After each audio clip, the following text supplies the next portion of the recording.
Hello all, welcome back to my channel. ఈరోజు మనం review చేయబోయే మూవీ కారమేని సెల్వం. రీసెంట్గా రిలీజ్ అయిన ఈ ఫ్యామిలీ ఎమోషనల్ డ్రామా ఆడియన్స్ నుండి డీసెంట్ రెస్పాన్స్ తెచ్చుకుంది. సముద్రకని గారు లీడ్ రోల్లో నటించిన ఈ cinema middle class families face చేసే రియల్ లైఫ్ ప్రాబ్లమ్స్ని చాలా రియలిస్టిక్గా చూపించారు. అండ్ ఇంక ఈ కారమేని సెల్వం అనేది మంచి ఫీల్ గుడ్ మూవీ. మీ ఫ్యామిలీతో కలిపి హ్యాపీగా చూడొచ్చు.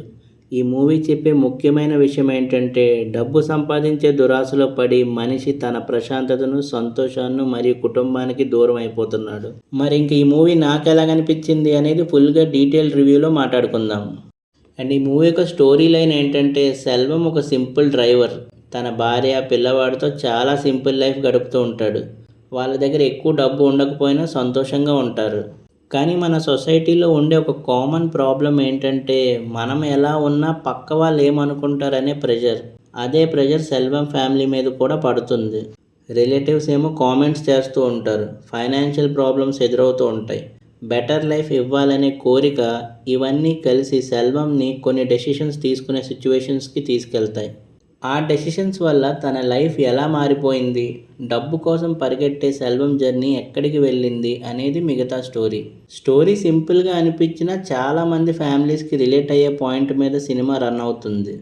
అండ్ ఇంక మూవీ యొక్క ఫస్ట్ హాఫ్ గురించి మాట్లాడాలంటే, సినిమా చాలా సాఫ్ట్గా స్టార్ట్ అవుతుంది. డైరెక్టర్ హరి చేయకుండా క్యారెక్టర్స్ని ఎస్టాబ్లిష్ చేశారు. సెల్వం ఫ్యామిలీ సీన్స్ చూస్తుంటే మన పక్కింటి ఫ్యామిలీని చూస్తున్నట్టే ఉంటుంది. ఆ రియలిజం సినిమాకి biggest plus point. Particularly family function episodes ఉంటాయి, relatives behaviour, middle class struggles. ఈ సీన్స్ చాలామంది ఆడియన్స్కి కనెక్ట్ అవుతాయి. సముద్రగని గారి స్క్రీన్ మీద కనిపించిన ప్రతి సీన్ న్యాచురల్గా ఉంటుంది. యాక్టింగ్ చేస్తున్నట్టు కాకుండా ఆ క్యారెక్టర్గానే కనిపిస్తారు. ఫస్ట్ హాఫ్లో commercial elevations, fights, mass scenes ఇవేమి ఉండవు. కానీ స్టోరీలో హానెస్టీ ఉండడం వల్ల ఇంట్రెస్ట్ మెయింటైన్ అవుతుంది. ఇంటర్వెల్ దగ్గరికి వచ్చేసరికి హీరో లైఫ్లో ప్రాబ్లమ్ స్టార్ట్ అవడం వల్ల సెకండ్ హాఫ్ మీద క్యూరియాసిటీ క్రియేట్ చేస్తుంది. నా ఒపీనియన్లో ఫస్ట్ హాఫ్ సినిమాకి స్ట్రాంగెస్ట్ పోర్షన్. అండ్ ఇంక ఈ మూవీ యొక్క సెకండ్ హాఫ్కి వస్తే, ఇక్కడ సినిమా మెయిన్ పాయింట్లోకి వెళ్తుంది. సెల్వం ఫైనాన్షియల్గా సెటిల్ అవ్వాలని ట్రై చేస్తూ లోన్స్, డెబ్ట్స్, ఈఎంఐ ప్రెషర్ లాంటి సిచ్యువేషన్స్లో పడతాడు. డైరెక్టర్ ఈ పోర్షన్స్ని రియలిస్టిక్గా చూపించారు. చాలామంది ఆడియన్స్కి ఇది మన లైఫ్లో కూడా జరుగుతుంది కదా అనే ఫీలింగ్ వస్తుంది. ఫ్యామిలీ ఎమోషన్స్ కూడా సెకండ్ హాఫ్లో బాగా వర్క్ అవుతాయి. కానీ ఇక్కడే సినిమా కొంచెం స్లో అయినట్టు ఫీలింగ్ వస్తుంది. అండ్ ఇంకా సెకండ్ హాఫ్లో కొన్ని సీన్స్ అయితే నాకు మళ్ళీ చూపించినట్టు అనిపించింది. స్క్రీన్ ప్లే కొంచెం రిపిటేటివ్ ఫీల్ వచ్చింది. అండ్ అయినా కూడా సినిమా క్లైమాక్స్ దగ్గర ఎమోషనల్గా కనెక్ట్ చేయడంలో సక్సెస్ అయింది. క్లైమాక్స్ కంప్లీట్ అయ్యాక ఆడియన్స్కి ఒక మంచి థాట్ మాత్రం మిగులుతుంది. అండ్ ఇంకే మూవీ యొక్క పర్ఫార్మెన్సెస్ వైజ్ అయితే, సముద్రగని గారు సినిమా మొత్తం తన భుజాల మీద క్యారీ చేశారని చెప్పొచ్చు. Middle class family man emotions, frustrations, helplessness అన్ని సిచ్యువేషన్స్లో చాలా న్యాచురల్ పర్ఫార్మెన్స్ ఇచ్చారు.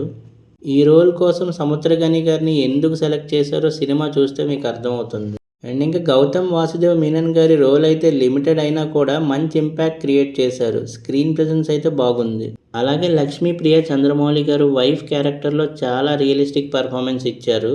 ఫ్యామిలీ ఎమోషన్ సీన్స్లో అయితే చాలా బాగా మనం కనెక్ట్ అవుతాం. అండ్ ఇంక ఈ మూవీ యొక్క డైరెక్షన్ గురించి చెప్పాలంటే, డైరెక్టర్ రామ్ చక్రి గారు కమర్షియల్ రూట్ కాకుండా రియలిస్టిక్ స్టోరీ టెల్లింగ్ని నమ్మి సినిమా తీశారు. సినిమాటోగ్రఫీ సింపుల్గా ఉంటుంది, ఓవర్ స్టైలిష్ షాట్స్ ఏముండవు. బ్యాక్గ్రౌండ్ మ్యూజిక్ ఎమోషనల్ సీన్స్కి ఫుల్గా సపోర్ట్ చేసింది. అండ్ ఇంక ఈ మూవీ యొక్క పాజిటివ్స్ విషయానికి వస్తే, సముద్రగని గారి performance and middle class story అందరికీ కనెక్ట్ అవుతుంది. అండ్ ఫ్యామిలీ ఎమోషన్స్ కూడా చాలా బాగుంటాయి. And realistic presentation, strong social message ఉంటుంది అండ్ ఎమోషనల్ క్లైమాక్స్. అండ్ ఇంకా మూవీ యొక్క నెగిటివ్స్ విషయానికి వస్తే, మూవీ సెకండ్ హాఫ్లో కొంచెం స్లోగా అనిపిస్తుంది అండ్ కొన్ని సీన్స్ రిపీటెడ్గా వచ్చినట్టు మనకు అనిపిస్తాయి. ఇవి తప్ప మిగతాదంతా మూవీ చాలా బాగుంది. ఫైనల్గా చెప్పాలంటే, కారమేని సెల్వం రియలిస్టిక్ ఫ్యామిలీ డ్రామాస్ ఇష్టపడే వాళ్ళకి మాత్రం డెఫినెట్లీ కనెక్ట్ అయ్యే cinema. Middle class families daily లైఫ్లో ఫేస్ చేసే financial pressure, social expectations, loans, debts లాంటి టాపిక్స్ని జెన్యూన్గా చూపించడానికి సినిమాలో ట్రై చేశారు. కొన్ని ల్యాగ్ సీన్స్ ఉన్న సముద్రగని గారి పర్ఫార్మెన్స్ మరియు ఎమోషనల్ కంటెంట్ సినిమాని నిలబెట్టాయి. మరి మీరు మూవీ ఆల్రెడీ చూసుంటే మీ ఒపీనియన్ని కామెంట్స్లో మెన్షన్ చేయండి. వీడియో నచ్చితే లైక్ చేయండి, షేర్ చేయండి అండ్ ఛానల్ని సబ్స్క్రైబ్ చేసుకోండి. మళ్ళీ నెక్స్ట్ వీడియోలో కలుద్దాం. Thank you for watching.